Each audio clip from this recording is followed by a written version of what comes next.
4 جون 1187 بروز ہفتے کا دن تھا۔ جنگ حطین کے میدان پر 2 لشکریں آمنے سامنے کھڑی تھی۔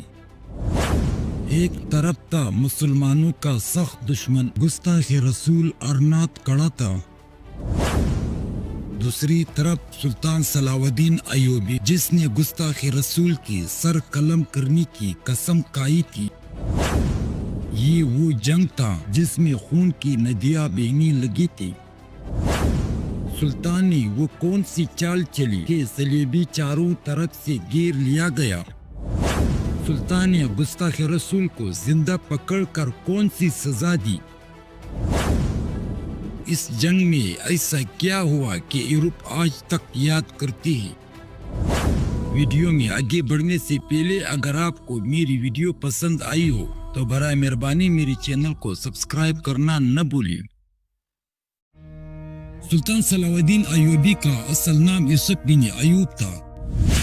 1137 عیسوی میں ترکیت موجودہ عراق کے ایک معمولی مگر دیندار خاندان میں پیدا ہوا۔ باپ کا نام نجم الدین ایوب جو ایک ایماندار سپہ سالار تھا۔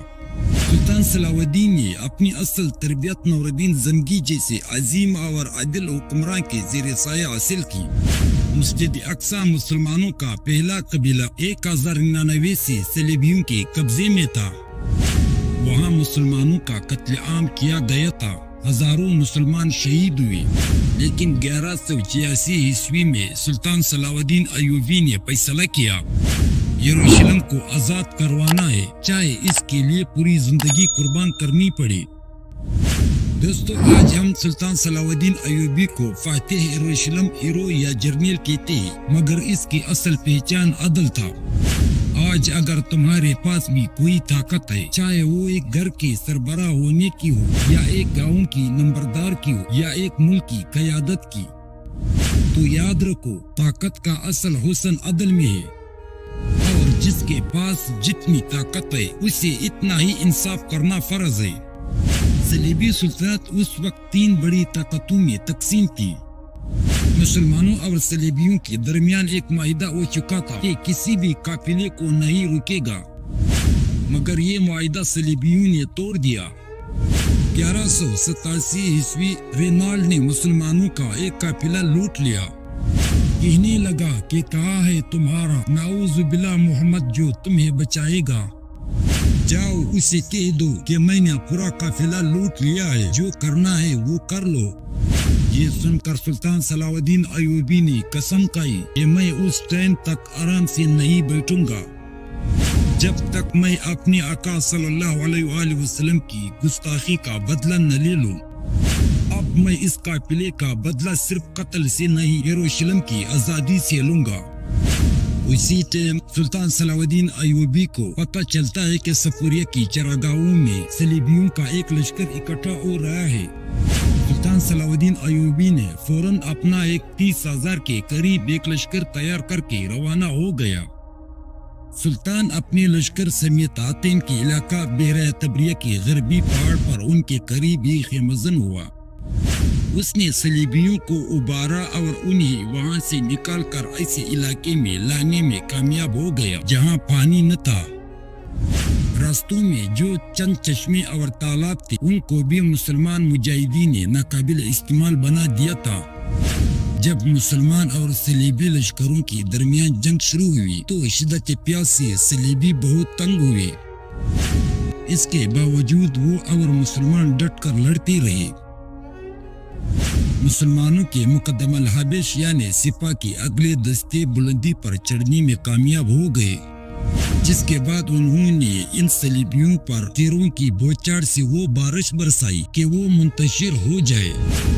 اس حملے سے دشمن کے بہت سے گھوڑے اور بہت سے سپاہی جان حاصل ہوئے۔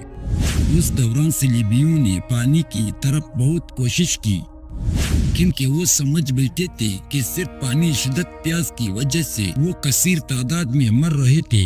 سلطان صلاح الدین ایوبی نے ان صلیبیوں کی ارادوں کو بانپ لیا تو وہ ان کے اور پانی کے درمیان ایک لوہے کی دیوار کی طرح ڈٹ کر کھڑا ہوا۔ اسی دوران میں ایک نوجوان مسلمانوں کی صفوں سے بجلی کی طرح نمودار ہوا اور صلیبیوں کی صفوں کے سامنے سینہ تان کے کھڑا ہو گیا۔ ایسی بے جگری سے لڑا کہ دشمن بھی حیران رہ گیا۔ پھر دشمن اس پر ٹوٹ پڑے اور اسے شہید کر دیا۔ اس کا شہید ہونا کیا تھا کہ پیٹرول کی خزانوں میں آگ سلگا دی گئی ہو۔ مسلمان تیش میں آ گئے، ان کے سینوں میں جوش انتقام کا طوفان ٹاٹے مارنے لگا۔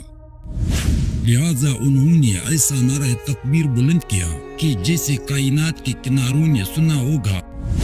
پھر مسلمانوں نے صلیبیوں پر وہ پرخلوص فدائیانہ اور جانثارانہ حملے کیے جنہوں نے صلیبیوں کی صفوں کو تتر بتر کر دیا۔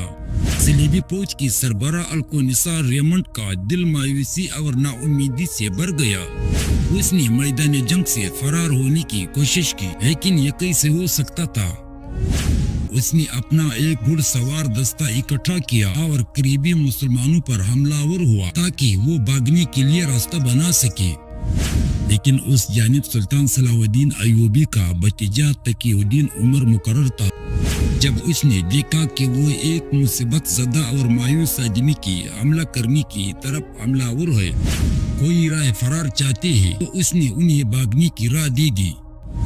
انہوں نے جان کی امان میں یہ عافیت جانی اور دم دبا کر بھاگ نکلے۔ صلیبی لشکر کو یقین ہو گیا تھا کہ کوئی راستہ نہیں ہے موت کے بغیر۔ صلیبی لشکر ایک بار پھر جمع ہوئے اور مسلمانوں پر کئی زوردار حملے کیے۔ صلیبی جب حملے سے واپس پلٹتے تو بہت سی صلیبی مرتے تھے، یہاں تک کہ کمزور سے کمزور ہو رہے تھے۔ امام ابن کثیر لکھتے ہیں کہ مسلمانوں نے صلیبیوں کو دائرے کی طرح گھیرے میں لے لیا۔ کچھ باہر بچے تو وہ حتین کی ایک جانب ایک کیلے پر چڑھنے میں کامیاب ہو گئے۔ وہاں انہوں نے خیمہ لگانے والے تھے کہ وہاں بھی اسلامی لشکر پہنچ گئے اور اکثر کو جہنم واصل ہو گئے۔ مگر دوسری طرف وہ ایک خیمہ لگانے میں کامیاب ہوئے، وہ خیمہ ان کی بادشاہ کا تھا۔ اس ٹائم میں مسلمانوں نے صلیبیوں سے چھین لیا، جس کو صلیب صلات کہتے تھے۔ یہ صلیب مسلمانوں کی ہاتھ آنا صلیبیوں کو بہت بڑی پریشانی بن گئی۔ یہاں سے ہم سلطان صلاح الدین ایوبی کی بیٹے سلطان افضل کی بات آپ کے سامنے رکھتے ہیں، جو اس جنگ کے متعلق اپنی عین شہادت کے طور پر بیان کی ہے۔ اس نے کہا ہے کہ اس جنگ میں میں اپنے ابو کے ساتھ تھا، اچانک صلیبی لشکر نے مسلمانوں پر حملہ کیا۔ حملہ اتنا زوردار تھا کہ فرنگی لشکر میرے ابو تک پہنچ گئے، تو میرے ابو نے تلوار نیام سے نکال کر حملہ کیا اور مسلمانوں نے بھی اس کی پیروی کی۔ فرنگی لشکر پیچھے ہٹنے پر مجبور ہوئے۔ تھوڑی دیر کے بعد پھر سے فرنگی لشکر نے حملہ کیا۔ اس دفعہ پھر فرنگی فوج میرے ابو کے قریب پہنچ گئے۔ پھر سے میرے ابو ان پر حملہ آور ہوئے اور ان کو پیچھے ہٹانے پر مجبور ہوئے اور وہ بھاگ گئے۔ میں اس ٹرین زور زور سے چلانے لگا کہ ہم جیت گئے اور صلیبی ہار گئے۔ میرے ابو نے مجھے بولا کہ چپ ہو جاؤ، جب تک وہ خیمہ ہم اکاڑ کر پھینک نہ دے، اس ٹائم تک ہم نہیں جیتے۔ کہ میرا ابو یہ بات پورا کرنے والا تھا کہ ادھر مسلمانوں نے خیمہ اکاڑ کر پھینک دیا۔ میرے ابو اس کو دیکھتے ہی ان کے آنکھوں میں خوشی کا آنسو آ گئے اور نعرہ تکبیر اللہ اکبر کہہ کر شکرانہ سجدہ سا کیا، کیونکہ یہ جنگ بیت المقدس کی فتح کا ایک اہم حصہ تھا۔ مسلمان ٹھیلے پر چڑھ گئے، تمام فرنگیوں کو زندہ قیدی بنا لیے۔ ان قیدیوں میں بیت المقدس کا بادشاہ نورجان بھی تھا اور ان کے ساتھ کرک قلعے کا مالک البرس ارنات بھی تھا۔ تمام دنیا میں ان دونوں سے بڑا مسلمانوں کا دشمن نہیں تھے۔ مسلمانوں نے ان کے تمام فوج کے سربراہ چیف جیرا ریڈ فورٹ کو بھی گرفتار کر لیا۔ بہت سی بڑے بڑے سرداران کو بھی قیدی بنا لیا۔ لوگ جب قیدیوں کو دیکھتا تو یہ سمجھ جاتا کہ ایک بھی نہیں مرا ہوگا، اور جب لوگ مرنے والوں کو دیکھتا تو سمجھ جاتا کہ ایک بھی زندہ نہیں بچا ہوگا۔ یعنی اتنے زیادہ مر گئے تھے اور اتنی زیادہ گرفتار ہوئے تھے۔ یہ 491 ہجری سے 1098 عیسوی سے یہ اسلامی ممالک میں گھسے تو اتنا بڑا نقصان ان کو نہیں پہنچا تھا۔ اب رات ہو رہی تھی، دونوں لشکروں کو تحریکی نے چھپا لیا. دونوں فوج احتیاط بند صبح کے انتظار میں بیٹھے تھے. صلیبی لشکر نے تحریکی سے یہ فائدہ اٹھا کر انہوں نے اپنے دستے ایک دوسرے کے نزدیک ہو گئے تھے. ادھر ساری رات سلطان اپنے فوج کو جنگ کی ترغیب دیتے رہے کیونکہ اب آدھا صلیبی لشکر باقی تھے, ان کو بھی شکست دینا ہوگا. آخرکار صبح کی روشنی تھوڑی نمودار ہوئی جب عیسائی لشکر نے سلطان صلاح الدین ایوبی کی فوج دیکھا جو ان کو چاروں طرف سے گھیرا ہوا تھا تو وہ حیران و پریشان ہو گئے کہ یہ کیسے ممکن ہے کہ ہم کو ہر طرف سے گھیر لیا. ادھر سے سلطان صلاح الدین ایوبی روشنی نمودار ہونے کے انتظار میں کھڑا تھا اور تمام اسلامی لشکر سلطان کے حکم کے انتظار میں کھڑے تھے. جب سلطان صلاح الدین ایوبی نے ایک بلند آواز میں کہنے لگا نعرہ تکبیر اللہ اکبر, تمام اسلامی لشکر نے نعرہ تکبیر اللہ اکبر کہہ کر صلیبی لشکر پر ٹوٹ پڑا اور اتنا زوردار حملہ کیا کہ صلیبیوں کا لشکر تتر بتر ہو گیا اور آسمان میں بھی اللہ اکبر نعرہ تکبیر کی آواز گونج رہا تھا. کچھ دیر کے بعد صلیبی جنگ سے بھاگنے لگے. جنگ حطین کے میدان پر خون کی ندیاں بہنے لگی. زمین پر صرف لاشیں ہی لاشیں پڑی تھی. سلطان صلاح الدین ایوبی کا خیمہ لگایا گیا. سب سے پہلے سلطان اور تمام اسلامی لشکر نے اللہ کا شکر ادا کیا. پھر جو بڑے بڑے قیدی پکڑے تھے وہ باری باری سے سلطان صلاح الدین ایوبی کے سامنے پیش کیا کرتے تھے. اب حساب کتاب کی گھڑی پہنچ گئی تھی. سلطان کے سامنے بیت المقدس کا بادشاہ اور البرنس ارنات کو اپنے خیمے میں طلب کیا. بادشاہ کو ایک طرف بٹھایا گیا اور ارنات کو دوسری سائڈ پر بٹھایا گیا اور دونوں کو عرق گلاب پلایا گیا. ارنات کو سامنے پیش کیا تو سلطان صلاح الدین ایوبی نے ان کو ان کی کرتوت کی یاد دلائی کیونکہ پہلے بھی سلطان نے ارنات کے ساتھ معاہدہ کیا تھا مگر وہ ارنات نے وہ معاہدہ توڑ کر مسلمان حاجیوں کو لوٹ لیا تھا اور گستاخی رسول کی تھی. سلطان نے اسے کہنے لگا کہ کتنی قسمیں اور کھاؤ گے اور کتنی بار توڑو گے. سلطان نے پھر کہا کہ میں نے بھی تمہارے متعلق 2 مرتبہ قسم کھائی تھی.